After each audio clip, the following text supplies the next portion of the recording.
Oh, hey! So guys, today is the day. Sony has released a brand new vlogging camera, the Sony ZV-1. But what is a vlogging camera? So well, as a vlogger, or especially as a daily vlogger, you're living an extremely stressful life. By the way, I really don't get it how daily vloggers do it. But anyway, as a daily vlogger, you're producing content every day. That means you want to have a camera that is as easy to use as possible, that has great autofocus, where the footage looks great straight out of the box, so you don't need to edit a lot on your videos. And this is what Sony tried with the ZV-1, so a very compact camera with lots of features, especially for vloggers. But this doesn't mean that this is only a camera for vloggers. I tried it from the perspective as a product reviewer, as a vlogger, and I also did shoot some photos with it. And I have to say it's a kinda good all-round camera. But today we'll talk about all the pros and cons. Now Sony was so awesome to send me this camera 4 weeks before the release, so big thanks for that. And by the way, this is an unsponsored video, so I got the sample here of the ZV-1 to check it out for you guys, and I'm really glad for it. Alrighty guys, now I would say let's get started with a quick unboxing, and then let's check out all the pros and cons of the ZV-1, and let's check out if this is really the best vlogging camera of 2020.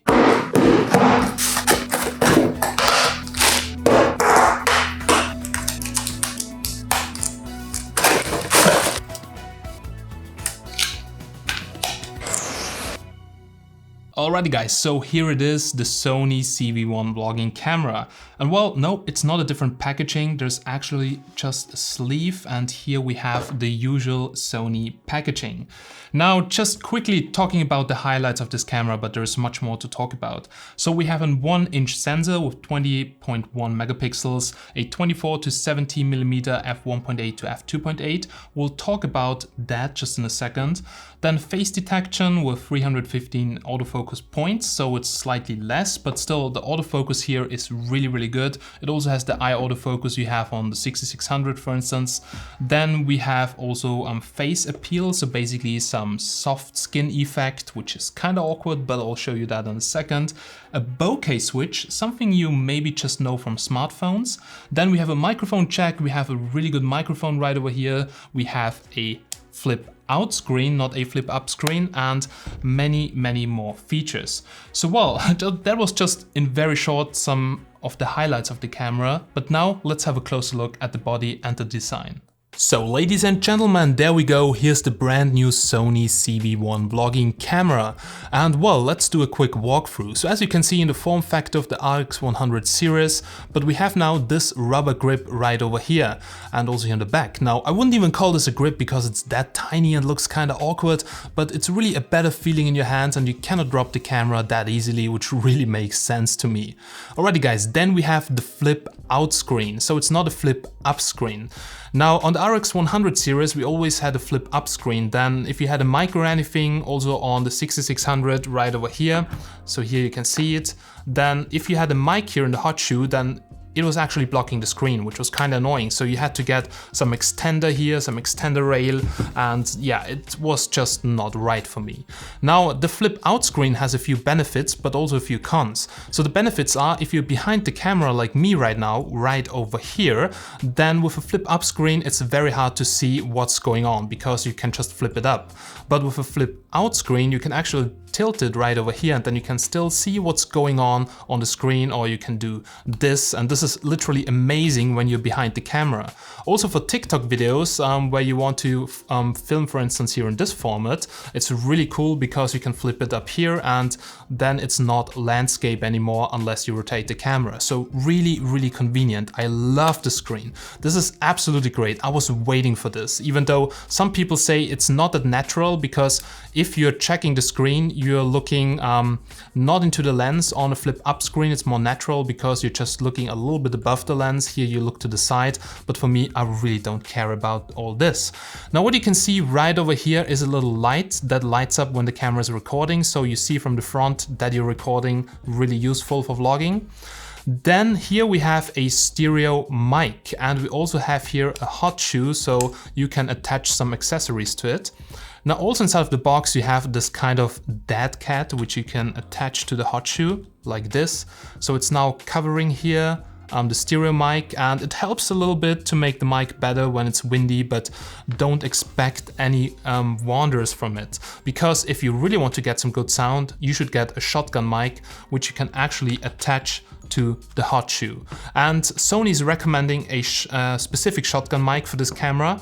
Now this shotgun mic, I couldn't use it for some reason. I will tell you later probably why. And yeah, let's continue here. So here you can actually see some buttons. Here we have the on-off button, a mode selector. Here you can zoom. Here's the shutter. Here's the record button. Here's a custom button for defocusing the background, which is really cool. I will show you that later. We have the menu button right over here, and the buttons are really tiny and hard to find if you don't look at the back. So here we have the wheel, we have the center button, functions button, play button, and also here the trash button, which is also a custom button. Here we have a tripod mount, really useful for the Bluetooth grip, for instance. And if you slide up here to open, you actually get the slot here for the battery and the single SD card slot. Now this is a compact camera, so you don't have two SD card slots, but for vlogging, you actually don't need that. So I'm using Sony SD cards, as you can see right over here, because you really want to have some fast speeds, otherwise it will take you forever to save the videos, and also sometimes 4K could stop recording, so that's really annoying. So you just slide the SD card in like that. Here we have the battery, and you guys probably will recognize the battery. So it's the NP-BX1. I checked the price, it's 35 euros on Amazon. So the batteries are really expensive, and the battery life on the camera is not that good. So you should definitely get a few spare batteries if you want to shoot longer videos. Now you can also power it with the micro USB port, which you can actually see right over here, which is really, really convenient. So that means you can actually charge it from a power bank. Also, they just include a micro USB cable, no charger included. So you can charge it from your computer, from a power bank. Then here we have a mic in. That's really important for me, guys. So just give me a second to get this up. Right over here, so for external microphones, for instance, a shotgun mic with a cable, or a wireless mic, so you can attach everything right over here. And here we have HDMI, so to get a picture on your TV or to connect an external monitor, but actually you don't need that because the monitor is really good. Now talking about the lens, it's an 1.8 to 2.8, 24 to 70 millimeters, but actually due to the crop of the 1-inch sensor, it's something around about 26 millimeters. Now some people say that this is not wide enough for vlogging, but actually I tried it out, guys. If you hold it 60 to 70 centimeters away from your body, and I really recommend the Bluetooth grip for that, then it's actually wide enough. But sometimes on some of the shots I do agree a wider lens would have been awesome. Now in order to turn it on, you simply press the button here, and as you can see the lens slides out. Now you really need to be careful that you don't drop the camera. I dropped it once, and then basically the lens was stuck in the body. So also this happened to my friend's camera, so you need to be a little bit more careful about that, otherwise you can easily kill the camera. So if you have a camera like the 6600, you can actually break a lens and replace it. But here, on this compact camera, you can't. So if you're a vlogger that usually breaks gear all of the time, really take care about the camera.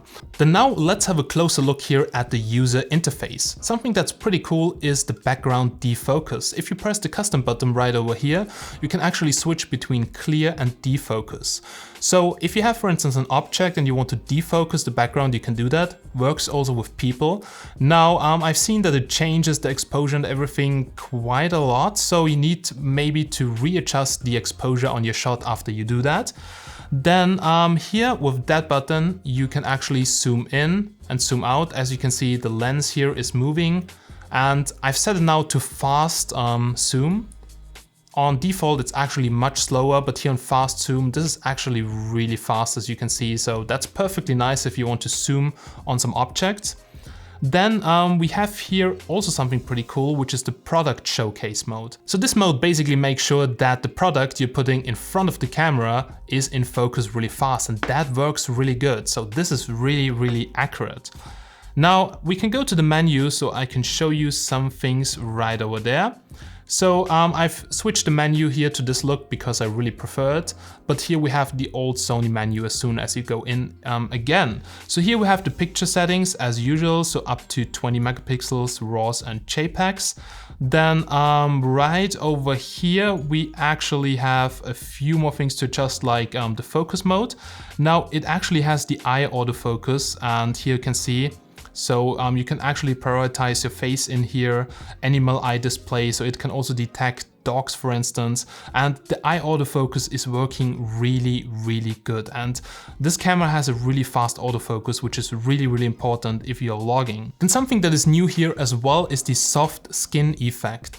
Now it's just like on your smartphone basically. If you use beauty mode, it basically makes your skin a little bit smoother. So if you prefer to look good in your vlogs and not like me sometimes really wasted after I worked the whole night, then you can actually turn this on. Makes a little bit of a difference, but I haven't used this too much. Now for the face autofocus, you can actually register your face in here. So this basically helps also to keep you faster in focus. That's also really cool. We already know this feature, but well, it also made it here to this camera. Now guys, I have to disappoint you, it doesn't shoot in 4K 60 as all the Sony cameras, it shoots only maximum in 4K 30, as you can see right over here, with up to 100 Mbits. And in full HD you can shoot up to 120, but you can only do that in movie mode and not in automatic mode. So in automatic mode you're stuck here with the 60 frames per second. You can also shoot high frame rate up to 960 frames per second, which is pretty mind-blowing. What I've tested out with some fireworks, you can see it right now on the screen. Actually, that's really cool, but the mode is a little bit complicated to use. Something I want to mention about 4K recording. If you plan to use this camera as your tabletop camera for shooting product videos like this, do not shoot in 4K. The camera has heat shutdown, so after maybe 10 minutes of continuous 4K recording are fine, then it drops to 5 minutes, 3 minutes, and then literally when it gets really hot, it stopped after every 2 minutes, and this is a little bit annoying. So on the 6600 I had absolutely no problems, but as you can see there's a big difference in the body. So definitely for longer 4K recording this camera tends to overheat. Now it's not overheating, it's actually just getting warm, and then Sony is shutting down recording to prevent any damage to your camera, which is not bad, it's good, but well, it's a really small body.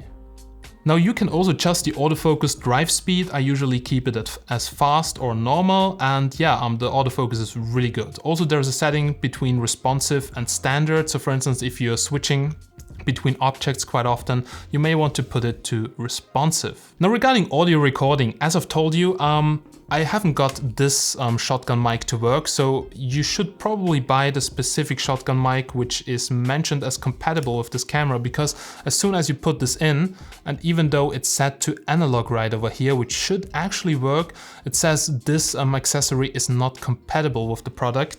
Yeah, I don't know why, but actually I've tested out the microphone of the camera itself and it is really not too bad. So check this out how big this is. Now for sure it's not a real directional microphone, so it's no shotgun mic, but it's getting the job done pretty good if you're behind the camera or in front of the camera, as you will probably see in my sample videos.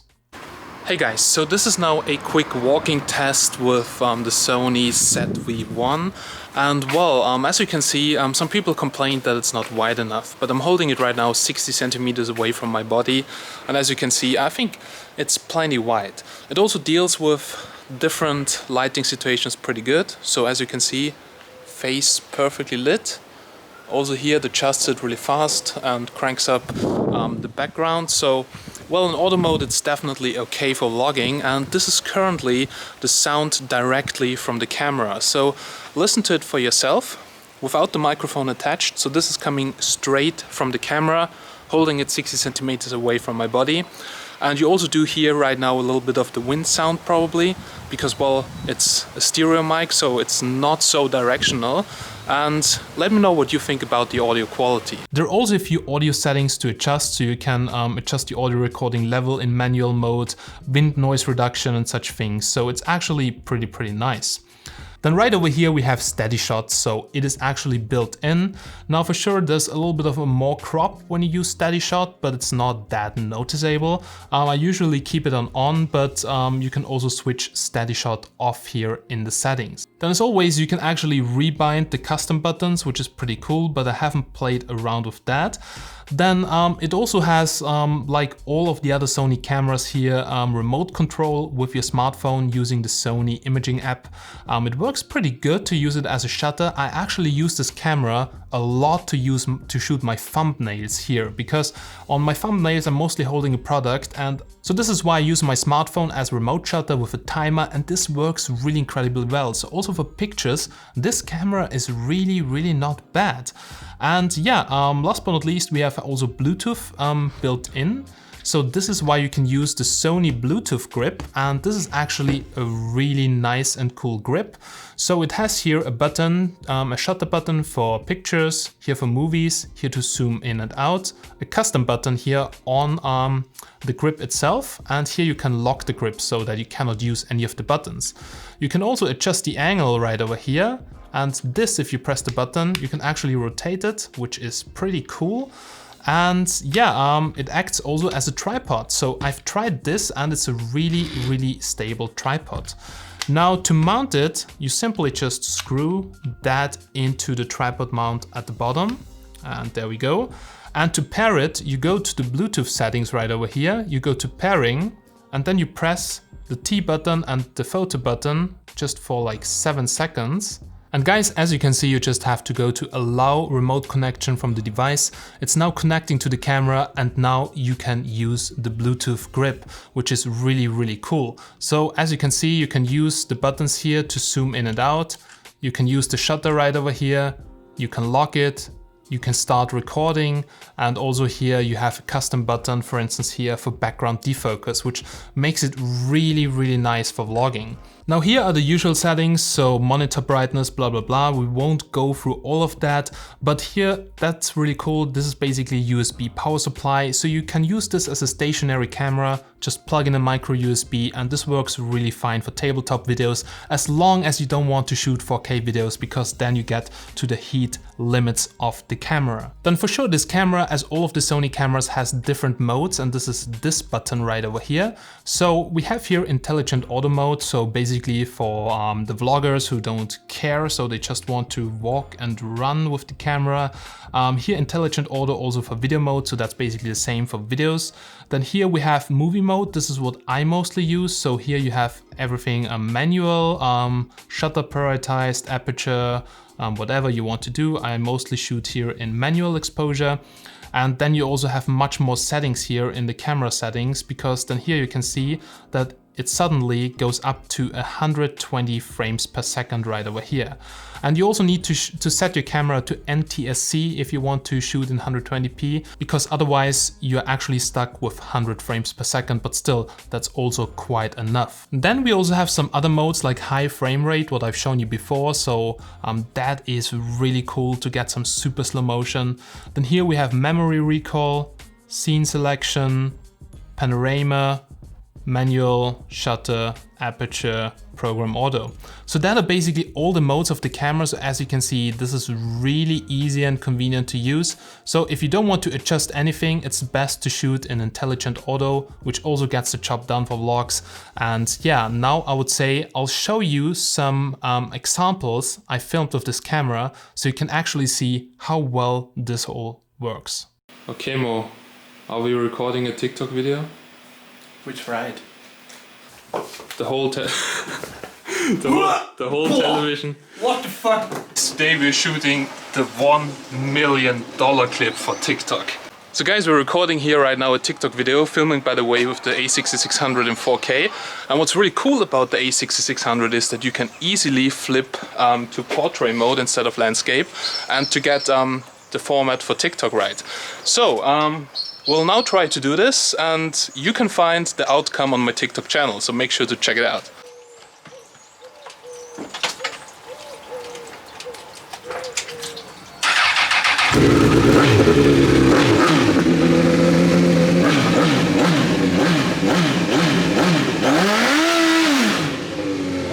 So guys, we just finished recording the TikTok video and oh my god, I hope my parents don't see that. Wow. So the bike is still okay, the TV is still okay. Mo, that was successful, bro. That was really successful. I think so. How did it look on the A6600? Awesome. Press the play button, bro. So, as you can see, the zoom comes in really handy.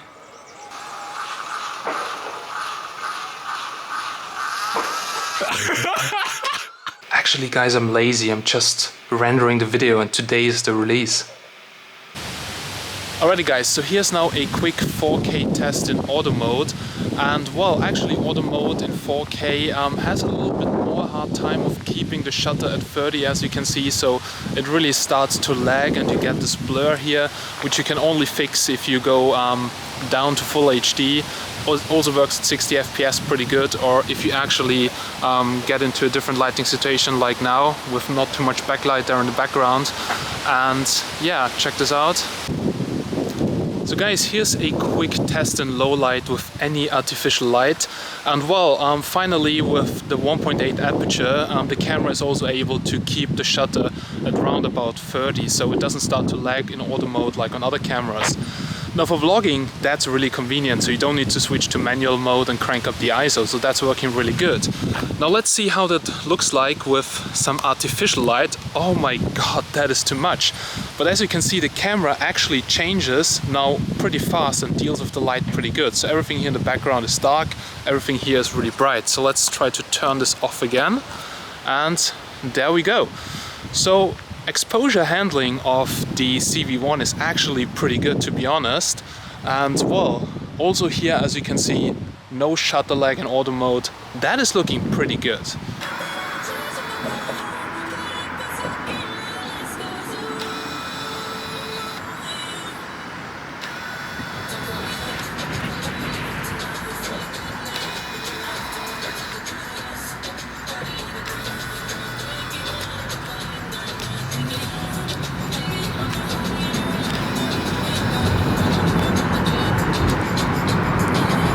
Alrighty guys, so now it's time to talk about the image quality, and well, so that you get a feeling of how it feels like to vlog with the camera, I will walk around my home, my garden, to show you basically yeah, how the video quality looks like. I'm currently recording here in 4K 30. Now it really makes sense to shoot in full HD on the camera. So it's right now raining outside. I used a dead cat on the microphone, so let me know what you think about the audio quality. Now under daylight conditions like right now, actually perfect because there is no sun, but also in sunlight it's really good because of the built-in ND filter, so it deals with exposure changing really fast. Now you don't have 4K 60, but 4K 30, as you can see, it's quite sufficient. Nice colors in auto mode, that's really nice for vlogging. You don't need to play around with the settings, but if you want to, you can actually switch to manual mode and do this. Now when it comes to high frame rate shooting, well, it's not that well stabilized, so if you want to do that, you can do it, but you will probably need to do some stabilization in post. And when it comes to low light situations, so we can quickly walk inside my house again. As you can see, so it deals with the lighting situations actually quite good. In low light, in auto mode, when you're using 4K with not the highest bit rate, it also deals pretty good with the lighting situation. But as you can see, sometimes if it's really dark, then the shutter could drop below 30 and then it starts to lag a little bit. In order to bypass that, you have to go to manual mode, crank up the ISO, play around with the settings to get really the best image. Anyhow, low light performance, like on most of the Sony cameras, is great, and I was looking right now at the screen all of the time. So let me know if you think this is kind of unnatural. So this is how it looks when you're looking at the screen when you're vlogging.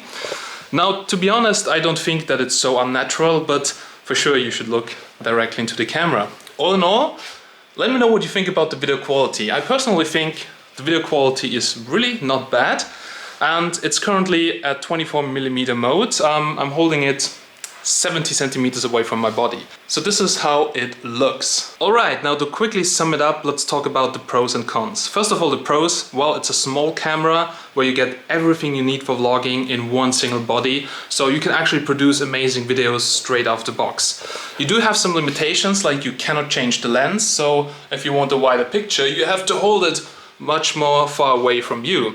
Then also there is actually rolling shutter, as you can see, so the cello effect. If you are running around fast and you're panning a lot, then the footage could look a little bit weird, but this is what also the 6600 has, for instance, so you have to deal with that. The battery life is a little bit short and the batteries are not really cheap, so you definitely should get some batteries when you really want to start vlogging. And also, really amazing is this grip. So if you want to get this camera, make sure to get the grip because it makes vlogging so much easier. Now, all in all, I hope you guys have now an idea on how this camera performs. So far I have to say it really comes down to personal preference. I could talk now still an hour about the camera, about the features, about the pros and cons, but that are actually the pros and cons for me. Now let me know down below in the description what you think about the camera, because this is what matters. And as always guys, big thanks for watching this review. If you liked it, please like it, and if you want to see more, please subscribe. So I'm Steven from Tech Magnet and I'm signing out.